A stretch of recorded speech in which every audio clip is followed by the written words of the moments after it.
Fala pessoal, tudo bem com vocês? Sejam bem-vindos ao canal NetInvest e neste vídeo iremos falar sobre carteira de dividendos e bem como algumas dúvidas e observações que muitas pessoas perguntam para mim, tanto aqui nos comentários no YouTube, bem como no meu Instagram.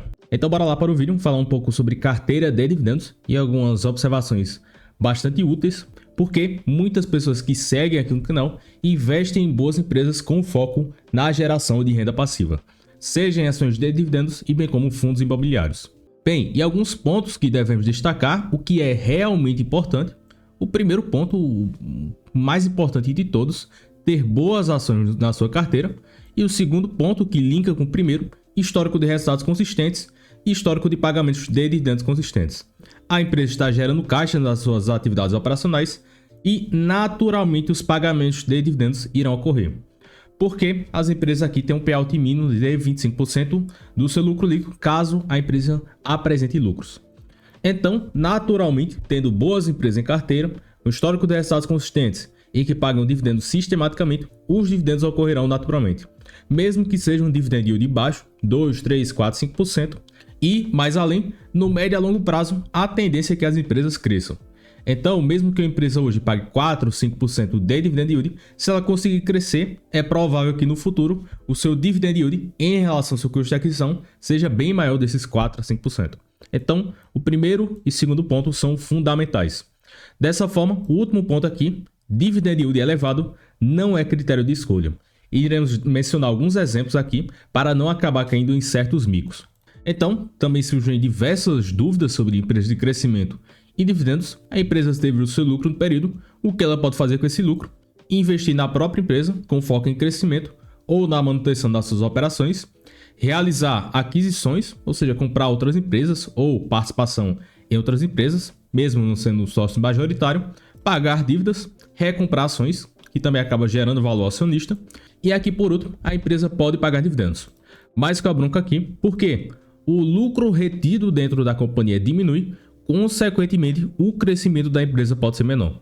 Então, se a empresa sempre está distribuindo tudo que lucra em forma de dividendos, uma das formas para conseguir crescer é acabar tomando dívidas. E é o que acontece bastante, em particular com empresas do setor de energia elétrica. E dessa forma, indo para o ponto principal desse vídeo, sobre carteira de dividendos, podemos dizer essencialmente que é uma carteira com ações mais conservadoras, constituída em geral com empresas que atuam em setores perenes, ou também empresas que já atingiram alto grau de maturidade e não possuem tanto espaço assim para continuar crescendo nas suas operações. Um exemplo clássico aqui é o caso da Ambev, empresa gigante do setor, não consegue se expandir mais realizando compra de outras empresas do mesmo segmento. Consequentemente, a empresa tem aquele market share elevado, ou seja, uma fatia grande no mercado que atua, mas não pode se expandir tanto. Então, é uma empresa gigante que vai ter que acabar crescendo em outras linhas de negócio. E outra dúvida bastante frequente sobre o quesito dividendos: o dividendo é descontado da ação, mas calma lá, se a empresa anunciou R$1 de dividendos por cada ação e a ação custa R$10 no dia da data com, então na data X é esperado que essa ação abra custando R$9, ou seja, o preço da ação da data com menos R$1 de dividendos.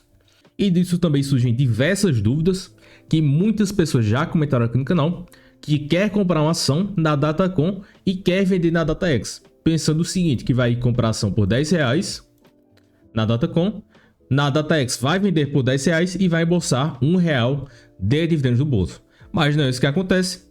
Na data com vale 10, na data X é esperado que a ação esteja custando R$9 porque desconta R$1 de dividendos. Mais além, existem estudos, aqui eu trouxe esse artigo, os autores demonstraram que é possível que a queda dos preços das ações ex-dividendos seja diferente do dividendo. E mesmo assim, os traders de curto prazo não conseguem gerar lucros de arbitragem. Ou seja, tentar comprar na data com e vender na data X para obter algum possível lucro. Então, já existem diversos estudos sobre isso, que não faz sentido realizar esse tipo de operação. Por outro lado, como eu menciono aqui no quesito dividendo inteligente, tentar comprar ação uma semana antes, um mês antes, 2 meses antes, 3 meses antes, porque em geral a cotação também não vai ter subido, que é quando usualmente quando a empresa anuncia dividendo, a cotação tende a subir um pouco até o dia da data com. Então, dessa forma, em um curto período, já iremos receber dividendos e reinvestir para comprar mais ações geradoras de renda. Em geral, quem quer focar em dividendos, aqui principalmente para o Brasil, temos que investir essencialmente em ações de setores perenes. Porque aqueles setores mais estáveis, então, mesmo em cenários de recessão, essas empresas que iremos mencionar em alguns setores continuam atuando com seus serviços e produtos, já que são essenciais para o funcionamento da sociedade. Então, apesar das crises, essas empresas passam por poucas variações. E vimos aí em 2020, devido à pandemia que passamos, várias empresas do setor da energia elétrica reportando resultados superiores nas quais foram vistos em 2019. Exceto bancos que acabaram sofrendo um pouco, mas já retomaram seus resultados. E outro ponto primordial que o pessoal acaba se esquecendo, vai investindo pensando aí nesse foco de crescimento, se é realmente que essa companhia que você investe conseguirá entregar isso, temos que mencionar o fato primordial: previsibilidade é tudo, porque quem investe com foco na geração de renda passiva quer que daqui a 3, 5, 8, 10 anos ter uma renda recorrente cair na sua conta. Consequentemente, se você vai precisar dessa renda, ou um complemento da sua renda ativa mais a renda passiva, ou até mesmo viver dessa renda passiva, então, no mínimo, essa empresa que você está investindo hoje precisa apresentar resultados sólidos, independente das crises que virão. Então é interessante olhar com ações que têm um histórico acima de 10 anos, porque certamente aqui no Brasil essa empresa já passou por alguma crise. Então, podemos citar alguns setores perenes, em particular, eu gosto desses 4 primeiros: bancos, elétrica, saneamento e seguros. Outro setor interessante que basicamente sofreu muito pouco, o que vimos em 2020, o setor telecom, e também historicamente não sofre tanto, tem poucas variações de resultados nessa parte de internet e telefonia móvel. E também outros setores que eu pretendo ser em carteira, aqui a parte de alimentos, com a Camil e M. Dias Branco, e a parte do segmento de saúde, tanto Fleury, Hypera e Hermes Pardini, que são 3 ações que eu acho interessante. Então, estamos vendo aqui que dá para analisar cada um desses setores e identificar as melhores oportunidades, empresas com resultados consistentes, que pagam dividendos, que estão a preços interessantes, e pensar em analisar a companhia e inserir em carteira. Bem, eu vou citar agora um mico, aqui não no caso falar mal da empresa em si, vou citar a Unicasa, que muitas pessoas também já me perguntaram. Aí olham aqui, dividend yield 8,15% nos últimos 12 meses. Então, quando observamos resultados, receita líquida caindo, EBITDA da companhia já chegou a apresentar EBIT negativo, o que é um mau sinal para a companhia. E o lucro líquido também da companhia parece que é uma montanha-russa, caiu, desabou, um grande prejuízo para o tamanho da companhia, retomou aqui lucros e não sabemos até quando isso aqui irá. Então, esse tipo de companhia não faz muito sentido para pensar com foco na geração de renda passiva. Porque imagina que no futuro, se a companhia chega a apresentar prejuízos, não estou afirmando que isso irá acontecer, mas historicamente esse tipo de empresa com resultados um pouco mais cíclicos eventualmente podem apresentar prejuízos no futuro. Então imagina se no futuro você tem uma posição numa empresa dessa de 5 a 10, 15% da sua carteira. Essa empresa hoje gera um dividend yield muito satisfatório em relação ao seu custo de aquisição. Aí chega no futuro, a empresa fica aqui 3 anos sem pagar dividendos. 2017, 2018, 2019 e quase 2020. Aí mais de 3 anos sem pagar. Aí colocamos outra empresa ao lado, a Engie, setor aqui ultra perene na parte de energia elétrica. Em particular, a Engie é forte em geração de energia elétrica. Tem perspectivas futuras. É um setor que tende a crescer leve. Um crescimento aqui no consumo de energia de 3,8% ao ano em média de crescimento até 2050. Então, esse tipo de empresa ainda tem condições de continuar crescendo, realizando novas aquisições e expandindo o seu portfólio energético, mesmo que seja uma taxa de crescimento lenta. Gráfico de receita líquida da companhia, historicamente crescente, alguns anos fica estáveis, mas é totalmente natural. Gráfico de lucro líquido, também no longo prazo crescente, e essa parte em verde são os dividendos pagos. E aqui a companhia tem um payout elevado, 81% na média nos últimos 10 anos, ou ela paga 100% ou paga 55%, conforme a política de dividendos da Engie. Dessa forma, por que eu citei essas duas empresas, a Unicasa e a Engie?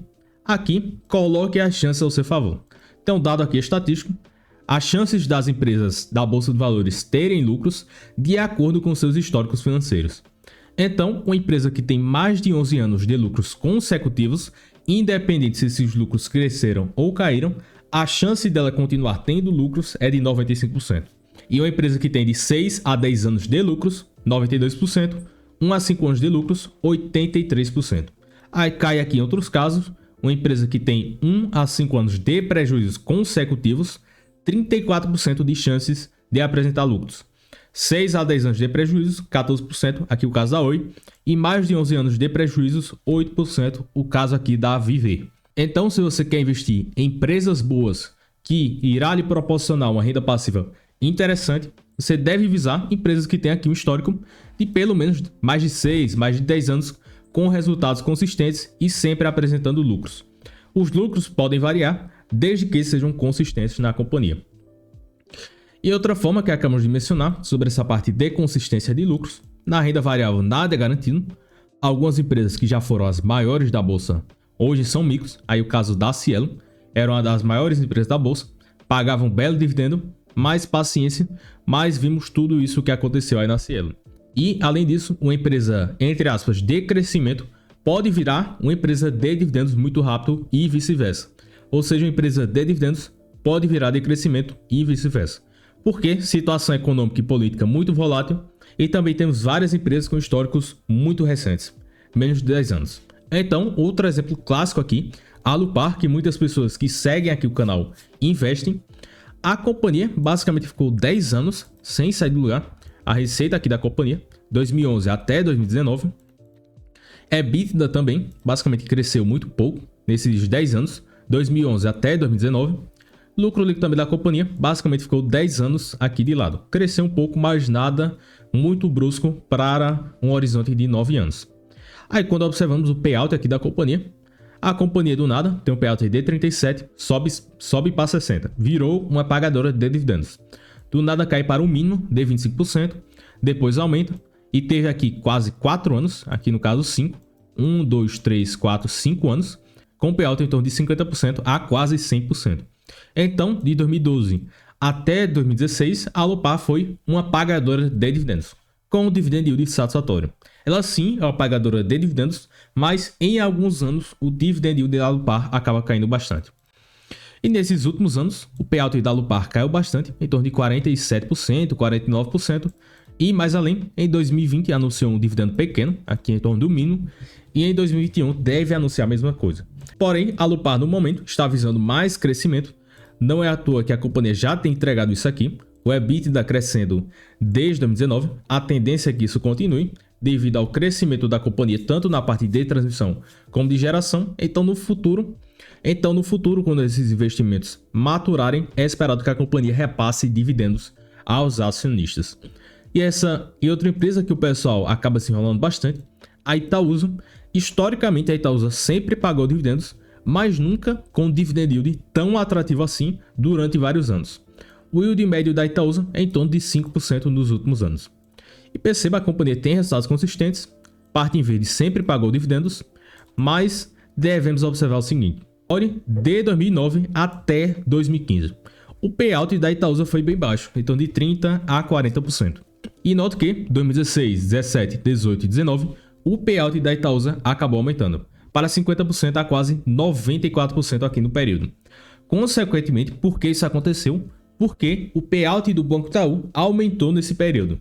E, historicamente, a Itaúsa repassa todos os dividendos que recebe do Banco Itaú para os seus acionistas. Dessa forma, na medida que o Banco Itaú reduziu o seu payout, como vimos em 2020, o dividend yield da Itaúsa acabou caindo bruscamente. Aí o pessoal fica falando 2 centavos de JCP, sim, porque o Banco Itaú reduziu. Na medida que o Banco Itaú aumentar o seu payout, é provável que o dividend yield da Itaúsa aumente. E outro ponto interessante, até uma empresa, entre aspas, de dividendos, pode do nada virar empresa de crescimento. E percebemos aqui a sinalização do presidente da Itaúsa, que pretende ter em portfólio de 10 a 12 empresas em até 5 anos.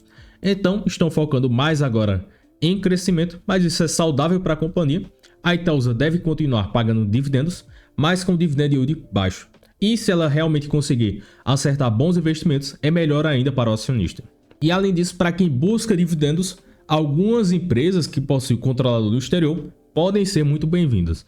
Por exemplo, o Banco ABC, a Transmissora Paulista, a AS Brasil, controlada pela AS Corporation, que atua em diversos países. Consequentemente, essas empresas têm operações em alguns países e essas empresas acabam pagando dividendos para a sua matriz. Outros aqui, Banco Santander, matriz na Espanha, e a MAHLE Metal Leve. Então, percebemos aqui, no caso da S Brasil, a companhia sempre teve um payout elevado desde 2006. 137%, 100%, 106%. O payout mínimo aqui da companhia.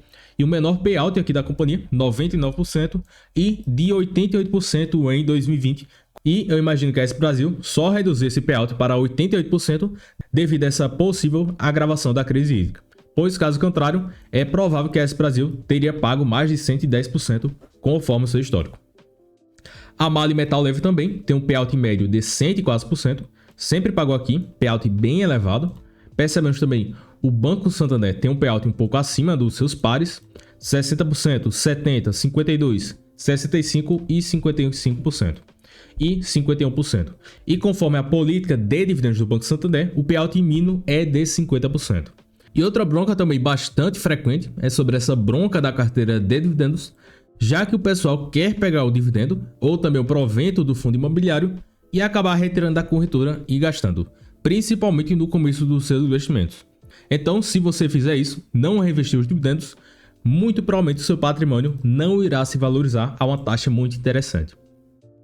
Então, um exemplo aqui envolvendo o nosso mercado local, se em março de 1999 você aplicou na composição do Ibov no período em torno de R$10.700, não vem ao caso o valor, se o salário mínimo era R$100, R$180 na época. Então, só queremos a título exemplificativo para quem aplicou R$10.700 a valores da época. Então, esse valor teria retomado até janeiro de 2019 R$340 mil com o reinvestimento dos dividendos e de quase R$100 mil sem reinvestir. Dessa forma, mais de 240 mil a mais para quem reinvestiu apenas os dividendos. E perceba que no Ibovespa tem muitas ações aí bem tranqueiras que muito provavelmente você não investiria. Então, se você tivesse escolhido boas empresas que historicamente cresceram bem mais do que o índice Ibovespa no quesito rentabilidade, certamente o patrimônio desse investidor seria bem maior do que esses R$340 mil. E outra comparação aqui, Ibovespa versus índice de dividendos, o IDIV entregou 103% e Ibovespa 49% desse período, desde 2011. E sobre essa parte de reinvestir os dividendos, também é fundamental para fundos imobiliários. Aqui o HGLG, porque alguns fundos não têm histórico muito longo, HGLG entregou 281% com reinvestimento, mas sem reinvestir entregou em torno de 50% em apenas 10 anos, o que perde feio aqui para um rendimento do CDI bruto e também para o IFIX. Consequentemente, o reinvestimento dos dividendos também é fundamental para os fundos imobiliários. Dessa forma, em resumo ao primeiro slide mencionado, o que realmente é importante é ter boas empresas na sua carteira, já que os pagamentos de dividendos irão ocorrer naturalmente. Busque por empresas que têm histórico de resultados consistentes há pelo menos mais de 5 anos. E bem pessoal, por isso era isso. Se você gostou desse vídeo, já deixe o seu gostei e se inscreva no canal para acompanhar mais vídeos diários sobre investimentos. Então, até o próximo vídeo e forte abraço!